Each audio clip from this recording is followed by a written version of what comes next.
after. Hi everyone, I'm here to do a InstaSmile review. So I have two different sets. I have the more thicker, durable one that you can eat in on the bottom in bleach white.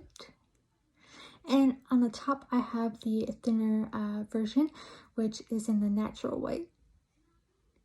So that's what it looks like between bleach white and natural white.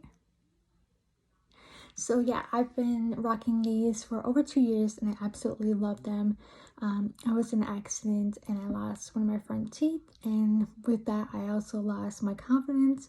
So it has completely transformed my confidence, and as well just being in the public eye a lot.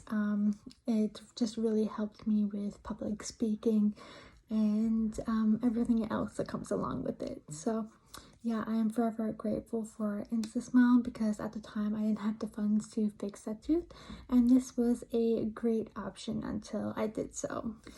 So this is the after, and I'll check these out now and show you the before.